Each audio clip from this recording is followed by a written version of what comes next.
Déborah, est-ce que tu pourrais te présenter en quelques mots? Qui es-tu? D'où viens-tu? Je suis Deborah Velázquez, je suis styliste, je suis argentine d'abord. Je suis née à Buenos Aires et je suis venue à Bruxelles depuis 20 ans, 21 ans. Ok. Et tu es venue à Bruxelles pour quelle raison? Moi, je suis venue à Bruxelles pour amour, pour mon ex-mari.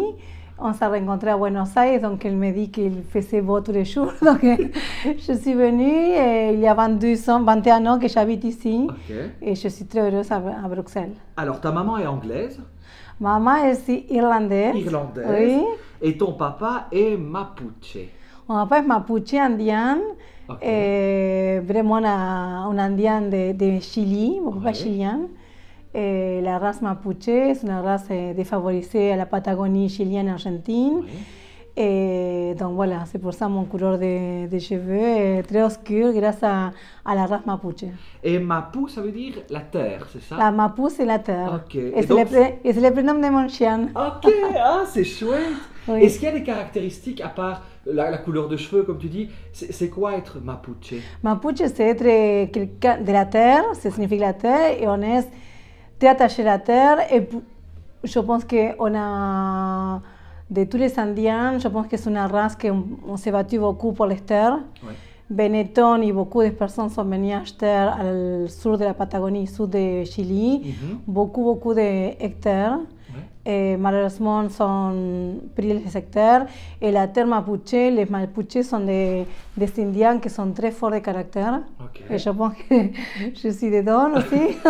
Ok. Et je pense qu'on se bat pour ça qu'on veut, et plutôt essayer d'avoir un caractère fort, pour ça qu'on aime bien. Ok, chouette. Alors, il y a un célèbre auteur espagnol qui s'appelle Calderón de la Barca qui dit La vida es sueño. Est-ce que c'est vrai? Est-ce que ta vie est un rêve? Ma vie est un vrai rêve, venir à Bruxelles, en Belgique, sans connaître, Ouais. sans savoir parler français, sans documents, plutôt ça, Ok. sans savoir combien de temps je pouvais rester, et avoir fait la marque, avoir fait Deborah Velázquez comme robe de couture, et dessiner, et faire des études d'abord, et après voyager beaucoup avec la marque, et faire les concours que j'ai fait de Miss Belgique, Miss Univers et Miss Monde, et essayer de faire le meilleur pour les clients, et aussi faire la télévision pendant 3 ans et demi, faire la radio. Je suis professeure Erasmus, donc je suis professeure à l'école de mode en Espagne aussi, Ouais. je donne des conférences. Donc faire tous les parapluies que j'ai fait, la télévision, la radio, la mode, voyager, la télévision, etc. Je suis heureuse de faire tout ça à un pays qui n'est pas le mien. Donc là, je me sens un vrai mapuche. Ah, là, tu es très mapuche. Alors, tu fais des robes. Moi, j'aimerais bien savoir comment tu fais. Est-ce que tu as une idée? Est-ce que tu te mets à table un matin et tu dis aujourd'hui je fais une robe? Ou ça vient comme ça et tu commences à dessiner et... Comment ça vient en fait? Ça vient, par exemple, la collection que je présente maintenant, je ne vais pas le dévoiler, mais c'est la collection des citrons. Ok. La collection l'année passée, c'était mes chiens, black and white. J'ai des chiens qui sont noirs et blancs, donc je dis pourquoi pas faire une collection black and white. Cette année, ça a commencé en janvier, Ouais. en Espagne. Et l'année passée, avec les chiens, j'ai dit pourquoi pas faire pour mes chiens qui sont déjà adultes, 10 Ok. et 11 ans.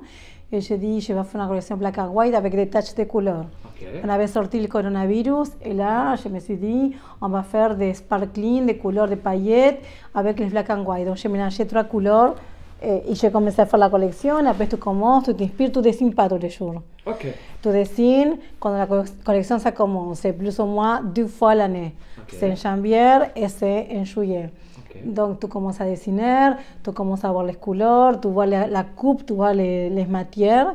Et à partir de là, tu commences à dessiner, tu mets toutes les peintures devant toi. Et tu dis, bon, cette année, c'est rouge, blanc, ou les 3 couleurs. Et tu commences à mixer. Et la robe part à la couturière, chez l'atelier. On fait tout ici, ou en Espagne. Et on commence à mettre sur place 1 mois et demi, 2 mois après. Ah oui, ok. Donc maintenant, on va présenter la nouvelle collection qui s'est inspirée d'un citron. Ok. Un citron que je promenais tous les jours, je voyais les citrons. En Espagne, je dis, waouh, c'est une zone de citron. Et je disais, pourquoi pas un citron? Et après, mon compagnon m'a fait un cake au citron. Et je trouvais que c'est l'amour terrible que quand il fait un cake au citron. Et à partir de là, je dis, pourquoi pas les citrons et les couleurs pastel, les couleurs. Ok. Voilà, ça c'est l'inspiration. Et tu as fait donc des défilés, les Fashion Week, tu fais aussi? Oui, on a fait la Fashion Week à Dakar, à Bruxelles, à Buenos Aires, à Alicante, à Murcia. On a voyagé beaucoup, on a fait Dubaï, on a fait Chili, Uruguay, on a fait beaucoup de shooting photos dans tout le monde, Cuba, New York, Paris, ou en Espagne. On a fait beaucoup d'endroits où je suis arrivée avec la valise. Je connaissais aucun mannequin, aucun photographe. J'ai arrivé, on a fait les photos, on a fait vraiment toute la collection et on est parti. Donc, grâce à la mode, j'ai voyagé beaucoup. Ok. Et tu as fait aussi Miss Univers, Miss Belgique. On a fait Miss Univers, Miss Belgique et Miss Monde. Ok. Donc, on a commencé avec Miss Belgique. La fille, la candidate de Miss Belgique, à la finale de Miss Belgique, devait porter des robes de soirée. On a fait pour les candidates. Ok. Après, la candidate de Belgique devait partir à Miss Univers et Miss World. Et on a fait pendant 9 ans les concours. Ok. Donc, on a participé à tous les concours universal. Et voilà, c'était une bonne expérience. Et après, on a fait une émission de télévision à Fashion Express Ok. tous les jours, de lundi à jeudi. Et c'était une belle expérience. Je me rappelle que quand ils sont venus, ils m'ont dit par mail et qu'ils voulaient participer à une émission, j'ai dit il faut écouter mon accent c'est trop fort. Mais voilà, je suis toujours bien avec mon accent et je continue à vivre en Belgique et tout le monde me comprend pour le moment. Exactement. Et tu parles très bien français. Merci. Et le monde de la mode, est-ce que c'est facile ou est-ce que c'est très difficile? Je pense que c'est pas facile de trouver sa place, Ouais. savoir qu'est-ce que tu veux faire, quel style de vêtements tu veux faire, si casual wear ou de prêt-à-porter ou des symphonies ou de la haute couture, de robes de soirée. Moi, j'ai commencé, j'ai adoré les robes de soirée toujours. De petite à 14 ans, j'ai acheté des tissus. J'avais une couturière à Buenos Aires, je donnais des tissus. Je les dessinais, il me faisait la robe. Et à partir de là, j'ai eu l'idée. Ok. Et après, à Bruxelles, j'ai commencé à savoir que j'aimais bien ça. Mais avoir la possibilité, tout le monde sort de l'école et pas tout le monde il a la force de continuer. Donc, très vite, tu dis, ah, la personne qui m'achète ma robe, très vite, la personne qui m'achète. C'est très facile de dire, ah non. Et pour commencer, il faut beaucoup d'argent. Faire une collection, ça coûte très cher. Ça coûte combien, plus ou moins? Et tu vas faire déjà les mètres de tissu, et ça coûte 50 € les mètres de tissu, 30 € à 50 mètres, ça dépend d'où tu l'achètes. Faire une robe, c'est minimum 4 mètres, 5 mètres, donc déjà, tu vas présenter 50 pièces à septembre pour la nouvelle collection. Donc, une personne qui sort de l'école, qu'elle rêve de faire une marque, si tu n'as pas de bons parents ou quelqu'un qui t'aide, au début, c'est très difficile. Okay. Si tu n'as pas mis l'argent de côté, c'est difficile. Donc, c'est pour ça que c'est bien avoir quelqu'un comme sponsor, ta maman, ton papa. Mais arriver à faire une marque, c'est compliqué. Et comme je dis toujours, le faire, la marque, c'est OK. Mais peut-être que le pire, c'est le maintenir. Donc, nous, on est déjà depuis 17 ans, 18 ans, avec une marque à Bruxelles. Et heureuse de faire beaucoup de pays avec la marque. Comme je te dis, on a fait Miami, on a fait New York, Paris, des Fashion Week à tout le monde, voyager avec la valise pour faire des Fashion Week et seguir travailler dans les milieux que tu aimes bien. Alors, et c'est vrai, c'est un vrai rêve, comme tu dis. Mais si des personnes ont ce rêve-là de travailler dans le monde de la mode, quel serait le conseil que tu leur donnerais? De rêver fort, d'arriver à mettre l'idée qu'on a en fonction et trouver de quelqu'un qui t'aide à financer d'abord financer le projet. Les projets au début. Alors on a une partie dans l'interview un petit peu plus soft, c'est je te propose de choisir une chose ou l'autre et tu me dis pourquoi. Donc est-ce que tu préfères vivre à Bruxelles ou à Buenos Aires? Oh. j'habite à Bruxelles, mais j'adore Buenos Aires. Mais à Buenos Aires, je n'irai plus. Oh, Pour moi, c'est fini Buenos Aires. J'ai déjà changé ma tête pour Bruxelles. ok.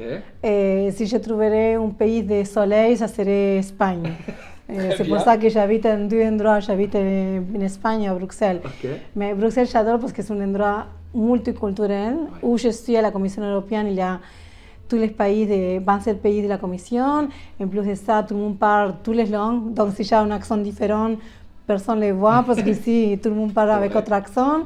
Et Bruxelles, ça me plaît à côté culturel. Ok. Est-ce que tu préfères le café ou le thé? Les matés, Ah, c'est les matés, c'est la boisson à nous, argentine. exactement. Donc, je préfère les matés. Et donc, voilà. Ok. Est-ce que tu préfères les pâtisseries belges, chocolat, cake, etc. ou les alfajores? Los alfajores. Alfajores de chocolate Voilà. avec dulce de leche à l'intérieur. Très très bien. Est-ce que tu préfères porter une robe ou un pantalon? Une robe. Toujours je suis une robe. Ok. Est-ce que tu préfères porter des hauts talons ou des baskets? Pendant la journée, quand on n'a pas de clients de basket, et quand on a un client qui vient, je vais mettre vite les talons. Très bien. Est-ce qu'on peut aller voir ton atelier maintenant? Oui, bien sûr, Ah bah, on y c'est va. parti.